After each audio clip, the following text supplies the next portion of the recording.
Assalamu alaikum students. Today we will discuss the test yourself 3.3 question number 1 to 7. Okay, the first question is define atomic radius. Important short question है, paper में बहुत ज़्यादा पूछा जाता है। आपने ये पढ़ लिया हुआ है क्योंकि ये आपको टेस्ट किया जा रहा है, इसलिए आपने इसका आंसर जो है प्रीवियस टॉपिक से लिख लेना है। डेफिनेशन सबसे पहले आप लिखेंगे और एग्जांपल आपने ज़रूर देनी है। जहाँ पे भी डेफिनेशन पूछी जाएगी आपने साथ एग्जांपल ज़रूर देनी है, क्योंकि यहाँ पे 2 मार्क्स का अगर क्वेश्चन है तो उसकी डिवीजन 1+1 होती है। 1 मार्क्स जो है वो डेफिनेशन का होता है और 1 मार्क जो है वो किसका होता है, एग्जाम्पल वगैरह अगर आप कोड करें तो उसका होता है। तो आपने डेफिनेशन विद एग्जाम्पल और ये डायग्राम जरूर साथ मेंशन करनी है जहाँ पे डायग्राम गिवन है। ओके, तो एटॉमिक रेडियस जो है वो क्या है, the half of the distance between the nuclei of the two bonded atom is refer as the atomic radius of the atom. और एग्जांपल हमने क्या इसकी की थी, हमने कार्बन की एग्जांपल दी थी कि दो एटम के जो रेडियस है वो कितना है, 77 पिकोमीटर है, और दोनों के दरमियान सॉरी जो डिस्टेंस है वो कितना है, 2r है। 2r यानी 154 पिकोमीटर। और अगर आपने किसी एक का रेडियस फाइंड करना है तो आप इसको 2 पे डिवाइड कर दोगे। जब आप 2 पे डिवाइड करेंगे तो आपके पास एक का रेडियस फाइंड आउट हो जाएगा।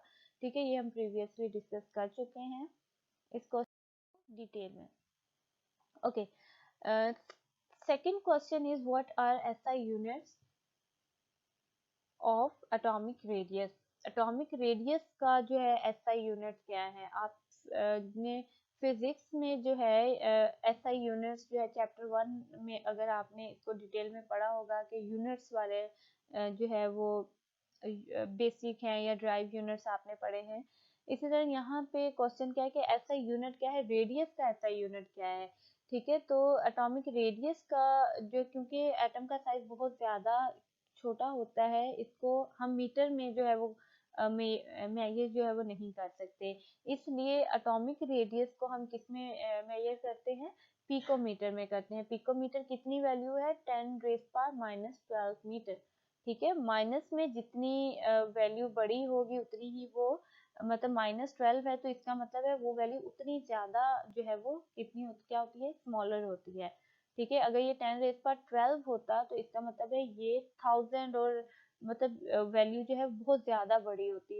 लेकिन अगर साथ नेगेटिव का साइन आ रहा है इसका मतलब ये वैल्यू बहुत ज्यादा छोटी है। क्यों छोटी, क्योंकि एटम का साइज बहुत ज्यादा छोटा होता है, तो इसलिए हम उसको जो है वो मीटर में नहीं जो है वो कैलकुलेट कर सकते, बल्कि उसके लिए हम पिकोमीटर यूज करते हैं। Okay, the third question is why the size of atom decreases in a period. Previously हमने बहुत ज़्यादा इस चीज़ को डिस्कस किया है इन डिटेल, आपने उसको देख लेना है कि periodic table left to right in a periodic table size जो है वो डिक्रीज होता है। रीज़न क्या है, इफेक्टिव न्यूक्लियर चार्ज की जो है साइज, एटॉमिक नंबर इंक्रीज होने की वजह से इफेक्टिव न्यूक्लियर चार्ज इंक्रीज होता है, electrostatic force of attraction increase होती है, और जिसकी वजह से बहुत ज़्यादा जो है वो क्या करेगा, प्रोटॉन्स जो हैं वो ज़्यादा होते जाएंगे तो वो अपने इलेक्ट्रॉन्स को अपनी तरफ बहुत ज़्यादा जो है वो अट्रैक्ट करेंगे।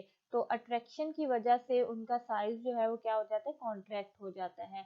कॉन्ट्रैक्ट आउटर मोस्ट शेल भी क्या हो जाते हैं, कॉन्ट्रैक्ट हो जाते हैं, रिड्यूस हो जाते हैं टुवर्ड्स द न्यूक्लियस। ठीक है, तो इस वजह से इसका साइज क्या होता है, फ्रॉम लेफ्ट टू राइट जो है वो पीरियड में स्मॉलर होता है, डिक्रीज होता है, कम होता है। Okay, the next question is define ionization energy. मैंने फर्स्ट क्वेश्चन में भी यही बोला था कि आपने क्वेश्चन डिफाइन के साथ साथ आपने उसको की एग्जांपल भी एक मेंशन जरूर करनी है। The amount of energy required to remove the most loosely bound electron from the valence shell of an isolated gaseous atom is called the ionization energy। ठीक है, और सोडियम की हमने एग्जांपल दी थी। अगर आप यहाँ पे देखें तो सोडियम के केस में मतलब आयनाइजेशन एनर्जी के केस में एनाइन फॉर्मेशन हो रही है, केटाइन फॉर्मेशन हो रही है। यहाँ पे देखें, इस एटम से एक इलेक्ट्रॉन रिमूव हुआ है तो क्या किस चीज की फॉर्मेशन हुई है, कैटाइन फॉर्मेशन हुई है। ठीक है, और कितनी एनर्जी जो है वो रिक्वायर्ड थी, इसके जो है वो इलेक्ट्रॉन रिमूव करवाने के लिए 496 किलो जूल पर मोल। ठीक है, तो यहाँ तक लिखना भी इनफ है, उसके साथ यूनिट मेंशन कर देंगे तो भी अच्छी बात है। Okay, the next question is why the second ionization energy of an element is higher than first one।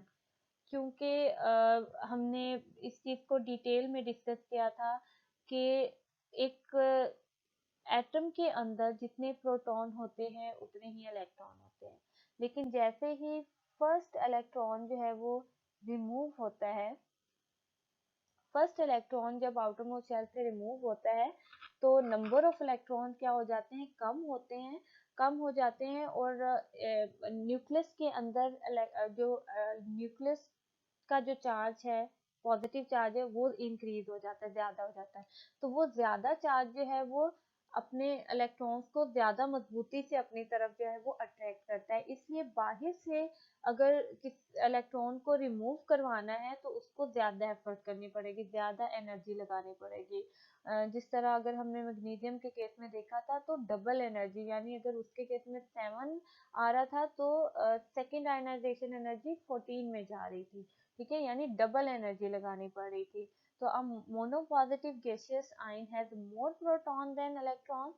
The effective nuclear charge increases and it attracts the remaining electron more strongly.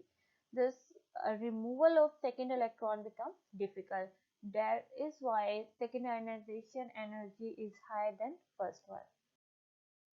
Okay, the next question is what is the trend of ionization energy in a group? Ionization energy हमें पता है कि from top to bottom जो है वो क्या होती है, डिक्रीज होती है, क्योंकि size top to bottom increase होता है, नंबर ऑफ शेल के इंक्रीज होने की वजह से अट्रैक्शन कम होती है अपने इलेक्ट्रॉन्स के लिए, आउटर मोस्ट शेल के इलेक्ट्रॉन्स के लिए भी। तो वहाँ पे ज़्यादा एफर्ट नहीं करनी पड़ती, कोई बाहर से अगर इलेक्ट्रॉन जो है वहाँ से रिमूव करना चाहता है। तो as we move down the group, more and more shells lie between the valence shells and the nucleus of the atom. These additional shells reduce the electrostatic force felt by the electrons present in the outermost shell. As a result, the valence shell electrons can be taken away easily. Therefore, ionization energy of elements decreases from top to bottom in a group. Okay, the next question is why the ionization energy of sodium is less than that of magnesium। Second third period के अंदर अगर आप देखें तो आपको पता चलेगा कि सोडियम जो है वो फर्स्ट पे है और सेकंड पे जो है वो मैग्नीशियम है। ठीक है, तो हमने क्या पढ़ा था कि पीरियड में जब मूव करते हैं लेफ्ट टू राइट साइज क्या होता जाता है, डिक्रीज होता जाता है। जब साइज डिक्रीज होता है तो आपको पता है कि फोर्स ऑफ अट्रैक्शन इंक्रीज हो रही है। फोर्स ऑफ अट्रैक्शन की वजह से जो है वो ज़्यादा एनर्जी जो है वो क्या करनी पड़ती है, लगानी पड़ती है इलेक्ट्रॉन को रिमूव करने के लिए। तो मैग्नीशियम क्योंकि सेकंड पे आ रहा है, इसका मतलब है सोडियम से उसका साइज क्या होगा, थोड़ा सा कम होगा। इसका मतलब अट्रैक्शन इसके सोडियम की निस्बत मैग्नीशियम के पास कंपैरिजन करें अगर, तो इसके पास अट्रैक्शन ज़्यादा है, न्यूक्लियर जो है चार्ज ज़्यादा होने की वजह से। तो इस वजह से यहाँ पे एनर्जी क्या ज़्यादा लगा के वहाँ से इलेक्ट्रॉन को रिमूव करवाना पड़ता है। ठीक है, तो इसको हम यहाँ पे देख लेते हैं। The ionization energy of sodium is less than the magnesium because both sodium and magnesium belong to the same period. When we move from left to right in a period, atomic size decreases and ionization energy increases. That is why the ionization energy of sodium is less than that of magnesium. Okay, first 7 जो है वो हमने आज discuss किए हैं test yourself 3.3 के questions. आपने इनको नोटबुक में लिख के अच्छे तरीके से याद कर लेना है। Thank you so much.